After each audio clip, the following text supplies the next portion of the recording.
26 साला श्रद्धा वालकर के बहमाना कत्ल को गुजरात की इंतखाबी मुहिम में भी जगह मिल चुकी है।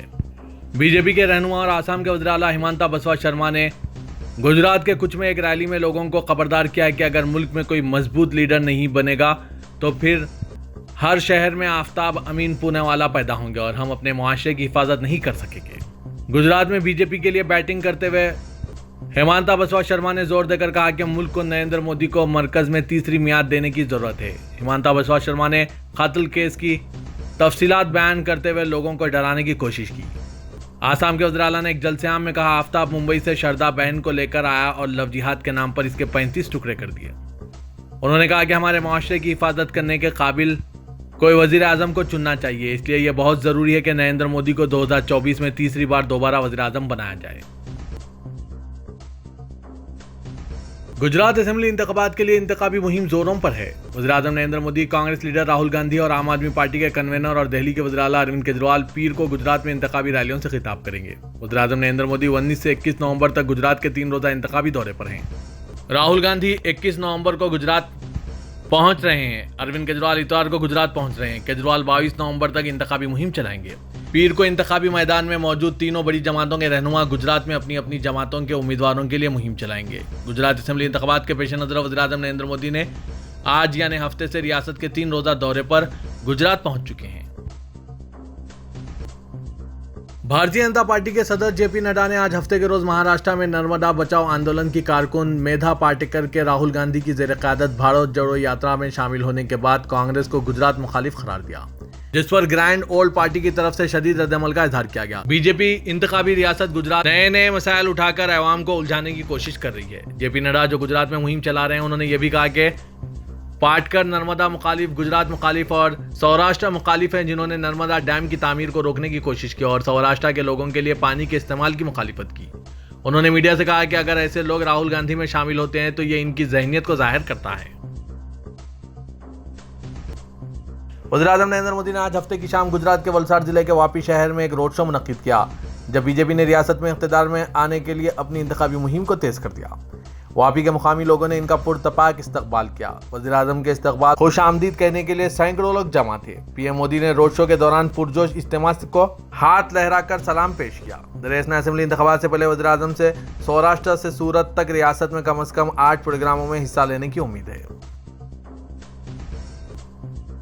गुजरात के शहर अहमदाबाद में भारतीय जनता पार्टी की जानिब से आने वाले असेंबली इंतखाबात के पेश नजर एक मुकम्मल centralised social media war room कायम किया गया है, जहां से सोशल मीडिया रजाकार अपोजिशन जमातों के सोशल मीडिया अकाउंट्स का मुशाहिदा करते हैं, तख्लीक करते हैं, इन पर रद्दअमल जाहिर करते हैं। रियासत के सियासी मंजरनामे के इर्द गिर्द मुख्तलिफ गर्म मौज़ूआत और इसे व्हाट्सएप पर 50,000 से ज़्यादा ग्रुप्स में शेयर कर रहे हैं। बीजेपी के IT और सोशल मीडिया के state coordinator doctor Pankaj Shukla ने ANI को बताया कि हमने ये social media war room BJP media centre में खास तौर पर इंतखाबात के लिए बनाया है, जहां 100 से ज़्यादा सोशल मीडिया वॉलंटियर्स काम कर रहे हैं और रियासत भर में 10,000 से ज़्यादा जिम्मेदार कार्यकर्ता काम कर रहे हैं। ऑल इंडिया मजलिस इत्तेहादुल मुस्लिमीन आइंदा गुजरात असेंबली इंतखाबात में 14 उम्मीदवारों को मैदान में उतारेगी। AIMIM गुजरात के रियासती सदर थाबिर काबलीवाला ने मांडवी, भुज, वडगाम, सिद्धापुर, वेजलपुर, बापूनगर, दरियापुर, जमालपुर, खड़िया, खंबाड़िया, मंगरोल, लंबियात, सूरत मशरकी और गोधरा हलकों से उम्मीदवारों की फहरिस्त जारी की है। काबलीवाला एक साबिक कानून साज ने यकीन जाहिर किया कि पार्टी के उम्मीदवार अच्छे मार्जिन से जीतेंगे। हम गुजरात में असेंबली इंतखाबात के ऐलान से काफ़ी पहले काम कर रहे हैं। बूथ लेवल कमेटियां तश्कील दी गई और इन्हें मजबूत किया गया और रहनुमाई की गई। आने वाले इंतखाबात के पेश नज़र अब हमने अपनी तौनाइयाँ इस रियासत पर मरकूज कर दी है। हमारे पार्टी के सदर ने वहाँ कई जलसों से खिताब किया। हम शहरी सहूलियात, तालीम और दीगर मसाइल पर काम कर रहे हैं।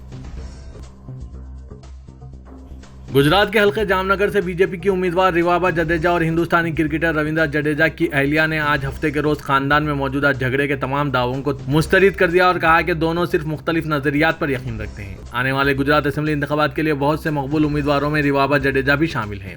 इत्तेफाक से जडेजा खानदान के 2 नाम इंतखाबात में आमने सामने हैं, क्योंकि रविंद्र जडेजा की बहन नैना जडेजा इसी जामनगर सीट से कांग्रेस उम्मीदवार के लिए मुहिम चला रही है।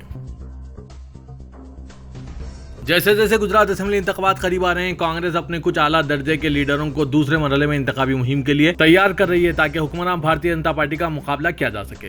कांग्रेस ने आज हफ्ते को दूसरे मरहले के लिए अपने स्टार मुहिम चलाने वालों की फहरिस्त जारी की, जिसमें पार्टी ने कांग्रेस के सरबराह मल्लिकार्जुन खड़गे, कांग्रेस की साबिक सदर सोनिया गांधी, लोकसभा के रुकने parliament Rahul Gandhi, Congress general secretary Priyanka Gandhi Vadra और गुजरात के कई सीनियर लीडरान शामिल हैं, जो गुजरात में मुहिम चलाएंगे। गुजरात असेंबली इंतखाबात से पहले मरकजी वज़ीर दाखिला अमित शाह इतवार को रियासत के तापी और नर्मदा अजला में 2 अवामी जलसों से खिताब करेंगे। वज़ीर दाखिला कल दोपहर 2:30 बजे तापी के निजार गांव और 4 बजे नर्मदा के डेडियापड़ा कस्बे में मीटिंग करेंगे। काबिल जिक्र बात यह है कि वज़ीर आज़म से सौराष्ट्र से सूरत तक रियासत को पार करते हुए कम से कम 8 प्रोग्रामों में शिरकत की भी तौक़्क़े है। वज़ीर आज़म 20 नवंबर से 22 नवंबर तक लगातार 3 दिन गुजरात के सौराष्ट्र में रैलियां करने वाले हैं। ज़राए ने बताया कि इन रैलियों में 1.5 लाख से ज्यादा लोगों की शिरकत मुतवक्के है। असदुद्दीन ओवैसी की पार्टी AIMIM गुजरात इंतखाबात में हिस्सा ले रही है। ओवैसी, जिन्होंने अरविंद केजरीवाल को दिल्ली फसादात और बिल्किस बानो केस में खामोश रहने को एक छोटा सा रिचार्ज करार दिया है, ओवैसी ने दौरे गुजरात के दौरान बीजेपी और कांग्रेस को भी निशाना बनाया। इस दौरान कांग्रेस समेत दीगर अपोजिशन पार्टियां ओवैसी को बीजेपी की बी टीम करार देती है। इससे यह सवाल पैदा होता है कि क्या बीजेपी को ओवैसी की पार्टी AIMIM के इलेक्शन लड़ने से फायदा होगा। सी वोटर ने इस सवाल का जवाब जानने के लिए ABP न्यूज़ के लिए हफ्तावार सर्वे किया है। सर्वे में 51% लोगों का मानना है कि इससे बीजेपी को फायदा होगा। दूसरी तरफ 49% लोगों ने कहा कि बीजेपी को नुकसान होगा। क्या ओवैसी की वजह से गुजरात में बीजेपी को फायदा होगा? सी वोटर की जानिब से यह सर्वे किया गया।